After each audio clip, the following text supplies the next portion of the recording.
ये सब कैसे हो गया बाबा? मुझे कुछ समझ में नहीं आ रहा है। ये सच है या सपना? बाबा, मेरे जिस बच्चे को दुनिया के बड़े से बड़े डॉक्टर ठीक नहीं कर सके, वो उस बेजान पत्थर की मूर्ति के पैरों में रखते ही कैसे ठीक हो गया? ये कैसा चमत्कार है बाबा? कैसा चमत्कार?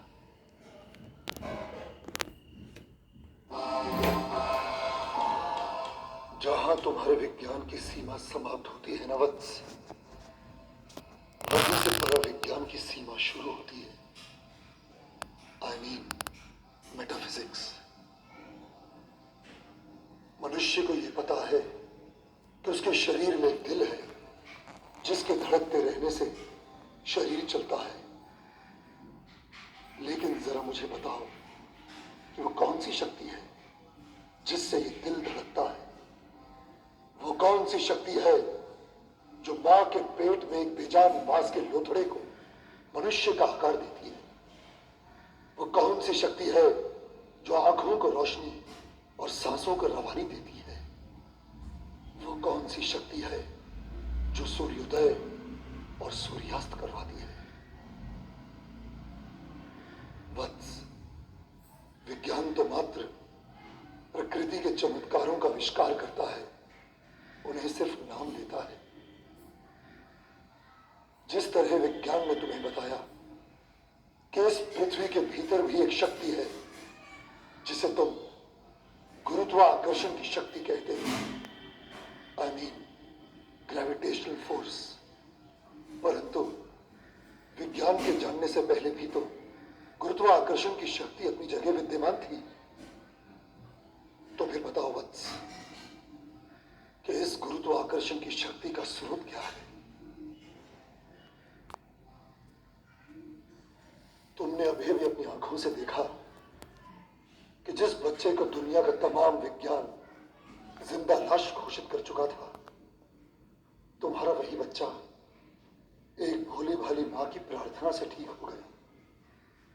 इसका क्या अर्थ हुआ? यही तो मैं जानना चाहता हूं बाबा, कि इसका क्या अर्थ हुआ? इसका अर्थ यह हुआ कि एक असहाय मां की ममता में, उसकी प्रार्थना में वो शक्ति है जो दुनिया भर के चिकित्सकों में नहीं। वत्स, ये दुनिया किसी गणित के नियम से नहीं चलती, अपितु तो समस्त ब्रह्मांड को संचालित करती है आस्था, श्रद्धा और ये अनजान शक्ति। बाबा, मैं इसी आस्था, इसी श्रद्धा को समझना चाहता हूं। इस बेजान पत्थर की मूर्ति में कितनी शक्ति है, मैं इसी शक्ति को जानना चाहता हूं, समझना चाहता हूं।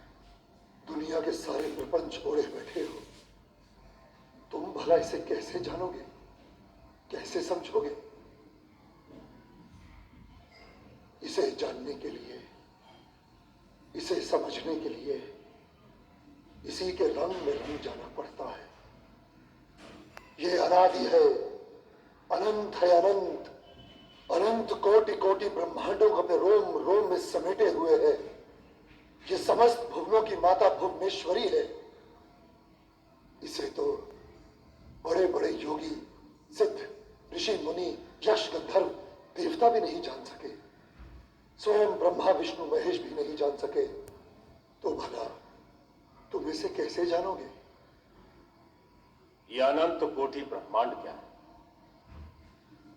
ये भगवती भुवनेश्वरी क्या है? ये ब्रह्मा विष्णु महेश क्या है? ये सब क्या है? मैंने इनकी शक्ति को प्रत्यक्ष देखा है। अब इन्हें जाने बिना मुझे चैन कैसे मिलेगा? इतनी आतुरता है तो सुनो वत्स, इस जगत जननी की भांति इसकी कथाएं भी अनंत हैं। इसकी कथा सुनने के लिए धैर्य चाहिए। विराजो।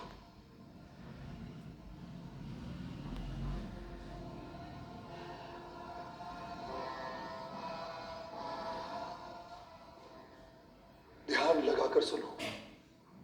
ये मनुष्य, प्राणी, जीव जंतु, नदी, समुद्र, पहाड़, पृथ्वी, ग्रह, नक्षत्र, सृष्टि के पहले ये सब कुछ नहीं था।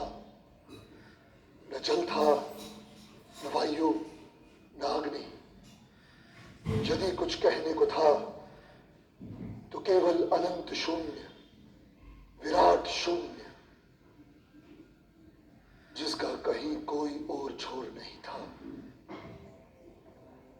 जिसमें मात्र पारदर्शी अणु और परमाणु से भी परम सूक्ष्म तरंगे बह रही थी। धीरे धीरे वे अपने आप ही स्थूल जल का रूप धारण कर रही थी, जिसे तुम वेदों में वर्णित अर्णव सागर कह सकते हो। यह प्रलय रात्रि का अंतिम चरण था। नई सृष्टि के सृजन का शुभारंभ होने वाला था। नई सृष्टि के सृजन की उषा वेला में प्रलय रात्रि के कारण स्थिर काल चक्र ने अपनी गति प्राप्त की। इसके बाद ही अर्णव समुद्र के रूप में सर्वत्र व्याप्त जल राशि अस्तित्व में आई। उस अथाह जल राशि में नई सृष्टि के उदय काल के लिए आदि शक्ति जगत जननी माता भगवती परमेश्वरी भुवनेश्वरी की कृपा से ब्रह्मा विष्णु महेश का प्राकट्य हुआ।